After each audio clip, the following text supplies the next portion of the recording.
Hey guys, it's Alex again, and I am making a video on causal reasoning on the LSAT. So I'm going to start out just by saying that unlike the conditional reasoning, which we talked about earlier, arguments that are made up of causal reasoning are never going to be structured in a manner where the conclusion is guaranteed. There's always going to be some sort of doubt as to whether the conclusion is true or not, if it's based on a causal claim. Simply because the only way to guarantee the truth of a conclusion is through a sufficient condition, and with causal reasoning, we're not worried about sufficient and necessary conditions. So, when you're thinking of causal arguments, think of them in terms of a spectrum, from little support, whereas the conclusion is unlikely to be true, to a lot of support, where the conclusion seems likely to be true, but is not guaranteed. So, what is a causal argument? Causal arguments are arguments that make conclusions relating to why a set of variables tend to occur together. So, it's not necessarily making a claim as to whether or not those variables are occurring together, or in other words, are correlated, but rather these causal arguments are making claims as to why these variables tend to occur together. So as an example right here, I put smoking causes lung cancer. See, this claim right here, it's not saying that smoking and lung cancer just tend to occur together, but rather it's saying that smoking is the reason why smoking and lung cancer tend to occur together. Or in other words, a claim like this, a causal claim, claims that smoking is the why behind why smoking and lung cancer tend to occur together. And with that being said, because causal claims are making claims about why variables tend to occur to each other, it's important to note that just because you have a correlation right here, just because you have a correlation doesn't necessarily mean you have a causation. Because with a correlation, all you know is that two sets of variables tend to occur together. But that's not enough information to support the fact, any facts relating to why those variables are occurring together. So, in review, causal arguments are arguments that relate to why correlations are occurring. They give you a reason why variables tend to exist together. It's not concluding that those variables just exist together, but rather these causal arguments go as far to give you reasons why that relationship exists. So, with that being said, in general, causal arguments tend to be supported by premises that eliminate alternate causes or the possibility of a reverse relationship. So what that means is that oftentimes you'll see premises that support a causal argument that say, okay, well, this is the reason why this relationship is occurring because I have proof that this is not the reason, this is not the reason, and this is not the reason. So by eliminating those alternate reasons as to why the relationship is occurring, why those variables tend to occur together, they increase the likelihood of their reason that they give in their conclusion for that relationship actually being true.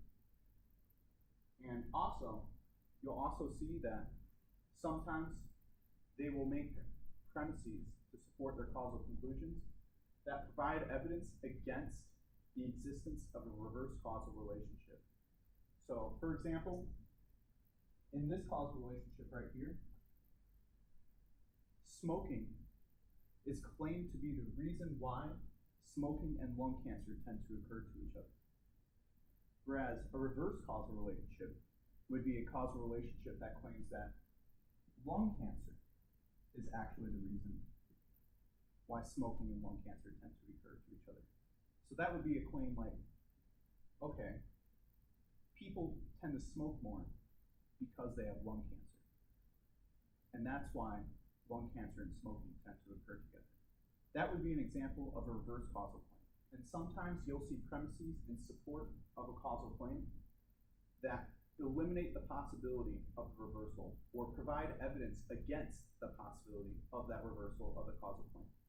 And that will increase the likelihood of the causal claim being true, because just like the alternate causes, you're eliminating an alternate possibility other than what the conclusion is saying. That could be a reason why those variables tend to occur together.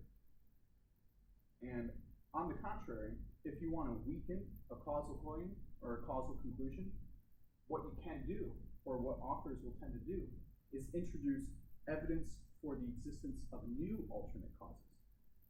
So if someone's trying to rebut a causal conclusion, they'll provide evidence to say, okay, well, your conclusion is not the reason why this relationship is occurring, because I have evidence that there's actually another variable that serves as the reason why those variables tend to occur together.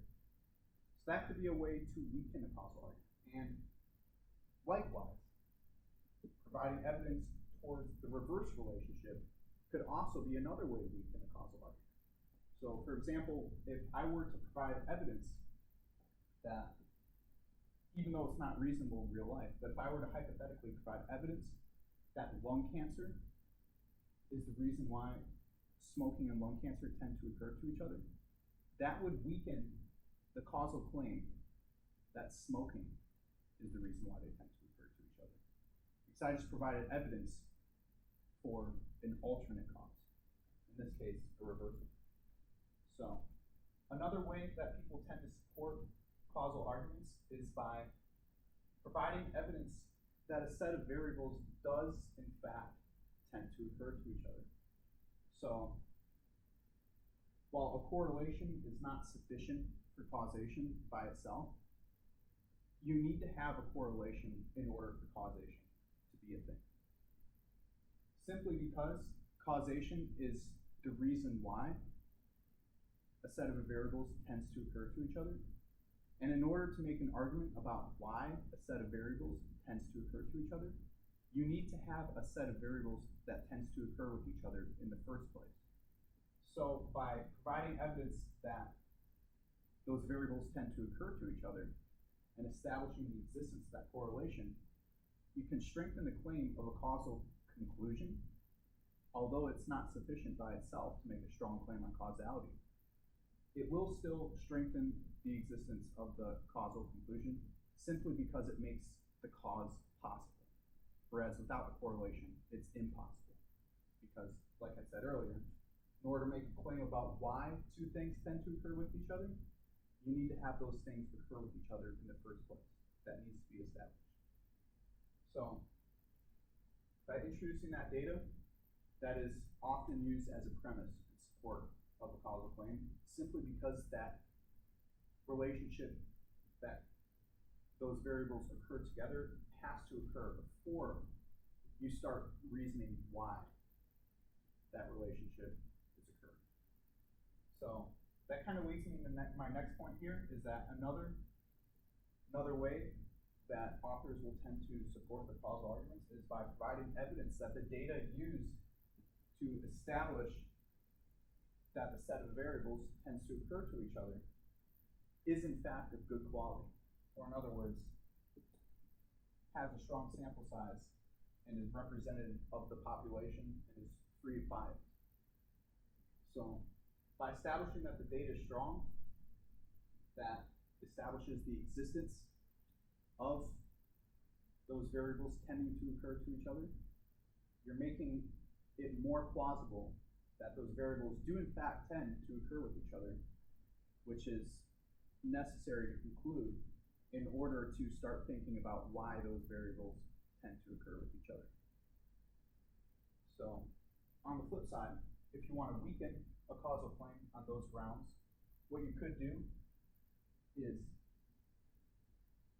show that the data used does not in fact establish the fact that those variables tend to occur to each other, or in a situation where those variables do tend to occur to each other, according to the data, you could provide proof that the data used to reach that conclusion is of bad quality. It might not have a good sample size. It might be biased. It might not be of a representative population. And based on those claims, you could cast doubt onto whether there actually is that cluster of variables that tends to occur to each other solely because on the poor quality of the data.